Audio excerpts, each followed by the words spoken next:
Et donc je reprends la parole pour moi-même. Donc, quel rôle la littérature peut-elle jouer dans le rapport à l'autre? Grande, vaste question. Moi, je ne me la suis pas posée. Je ne me la suis pas posée pour une raison très simple. J'étais une enfant malade, très malade, et je ne suis jamais allée à l'école. Par contre, mes héros du quotidien s'appelaient Fadette, le vilain petit canard, la Reine des Neiges, etc., etc. Et l'une d'entre elles, en l'occurrence Fadette, qui a été vraiment mon double, qui a été mon autre moi-même, m'a sauvé la vie, je peux le dire ainsi. Donc, pour moi, la littérature, c'est pas le rapport à l'autre, c'est la vie. Par ailleurs, je suis née dans une famille où ma mère, catholique lyonnaise s'il en est, a épousé mon père, juif polonais. Je peux vous dire que un peu coincé. Ils avaient comme ami un certain Robert qui n'était pas marié mais qui vivait en toute illégalité à l'époque avec un autre homme. Et Robert, lui, s'habillait en robe ou s'habillait en smoking, ça dépendait des jours. Donc moi, l'autre, la différence, ça ne me parle pas vraiment. C'est pas vraiment un truc qui m'étonne, qui me surprend. Par contre, il y a un autre que j'ai beaucoup interrogé dans ma vie, et ces autres-là, je vais vous en parler, qu'ils soient dans la littérature ou nous, ces autres nous-mêmes. Mais avant tout, je tiens à saluer ta détermination, Jean-Noël, parce que sans toi, ce projet n'aurait jamais vu le jour. Mais vraiment jamais vu le jour, pour la constitution d'une FCONI.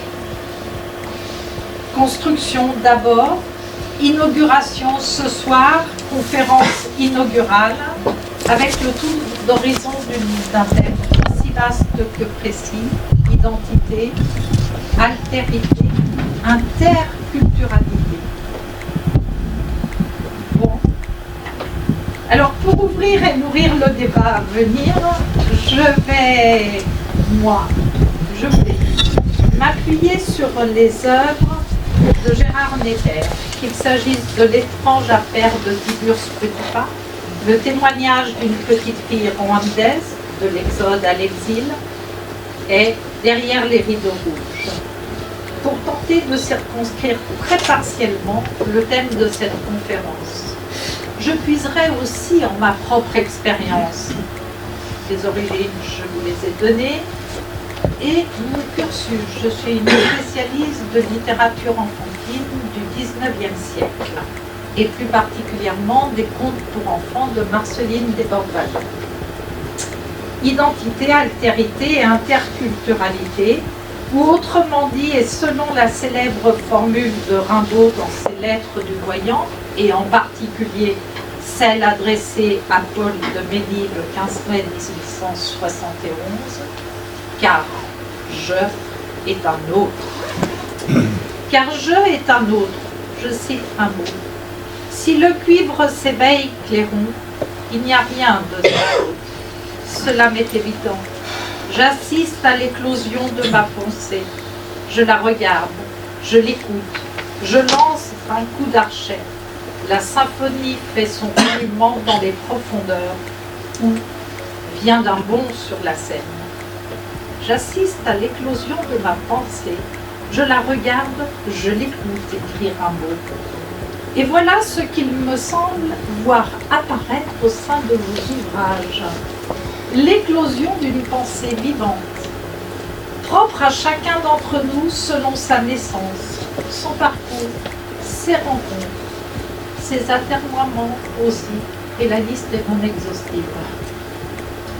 Soit être depuis sa naissance un humain en proie au doute, face à des choix ardus à opérer, et un individu seul au milieu des autres, perdu en lui-même aussi, et toujours face à sa propre existence. Serait-ce pour vous cela que l'identité? Que d'être soi tout en étant à la fois autre et au milieu des autres, en interagissant avec eux et selon eux, tout autant que selon ses propres pas et son propre cheminement. J'espère ne pas vous avoir perdu en route. Cette question, Gérard, vous la posez et nous la posons tous au long de vos récits par le truchement de personnages, qu'ils soient ou non de fiction, interrogeant ce que nous sommes, les humains que nous sommes.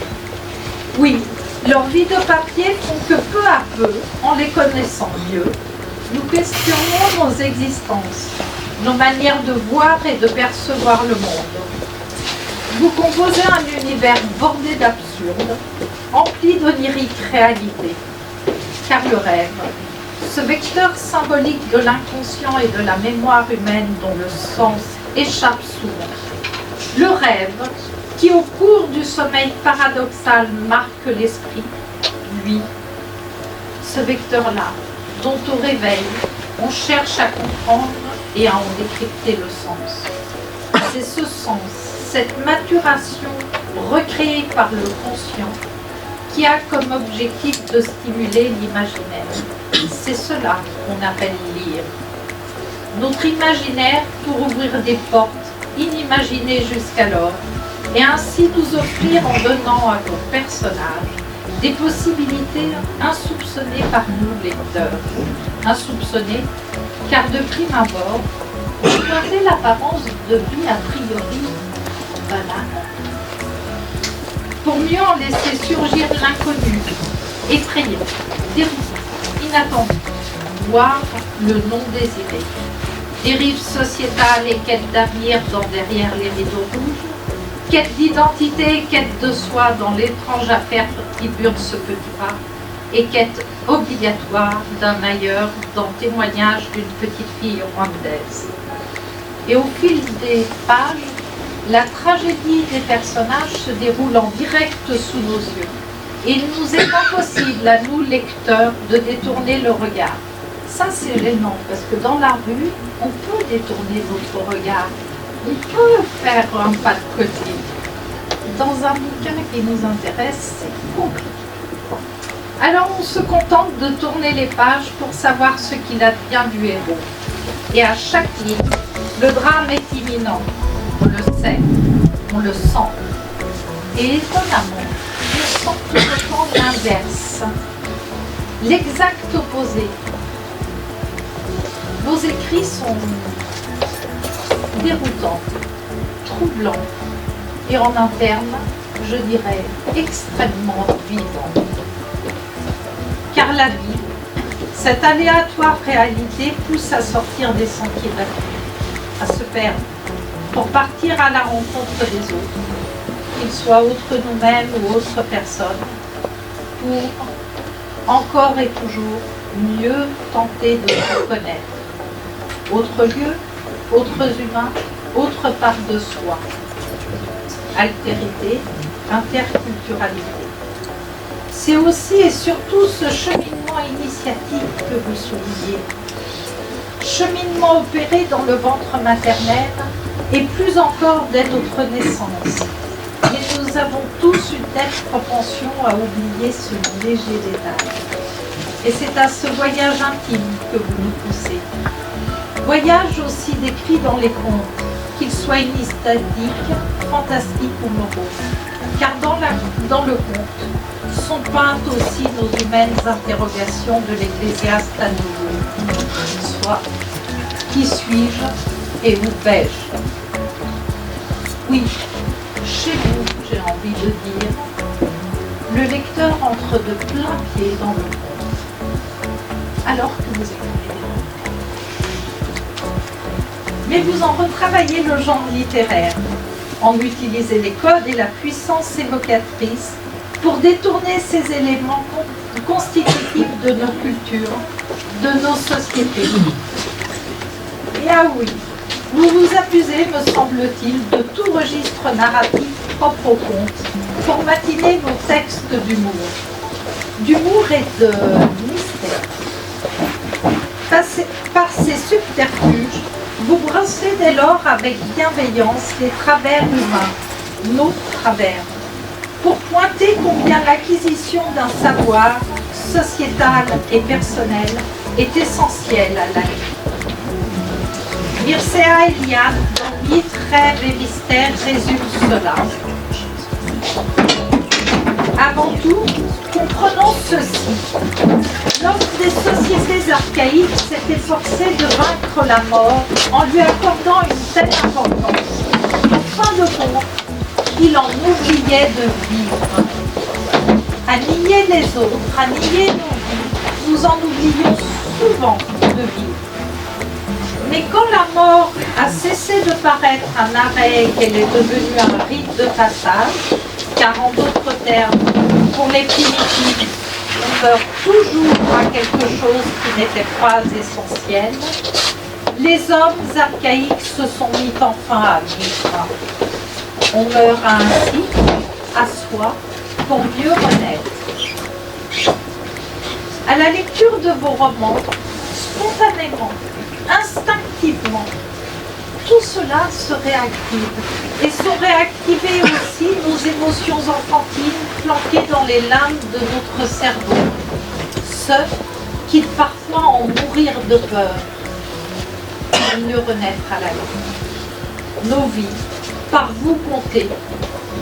Le conte, ce genre considéré pour enfants aujourd'hui, a raison d'ailleurs, car l'enfance, cet Éden perdu, nous habite tous autant que nous sommes. Nous, adultes raisonnables, nous, adultes responsables. Oui, la littérature dite enfantine a cela d'extraordinaire qu'elle s'adresse à tout humain, tant la mutation, la transgression, la contre Alice, où la mythologie, le chaos, l'onirisme créent les vies des jeunes héros comme au fur et à mesure des pages, où l'identification opère et dévoile nos existences en leurs fondements les plus complexes et intimes. Les contes, ces petites histoires lues, engrangées depuis notre plus tendre enfance, éclairent notre route au travers de personnages nous ressemblant. C'est ce qui se passe chez vous. Et qui si souvent circulent entre perte et exil avant d'arriver à bon port, d'arriver chez eux, d'arriver en eux. La migration est obligatoire. L'exode se trouve aussi traité dans les contes anthropomorphiques comme elle l'est en vos écrits, Gérard. Départ de soi pour aller ailleurs, je l'ai dit, mais encore départ de chez soi pour se retrouver un ailleurs et de tenter d'y habiter, de s'y réhabiter différemment. Plaies et blessures ouvertes à devoir soigner, car Merlin ou autre fée n'est pas toujours à portée de main. Néanmoins, vous soulignez aussi la propension humaine à la résilience, ce terme mis en exergue par Boris Cyrulnik.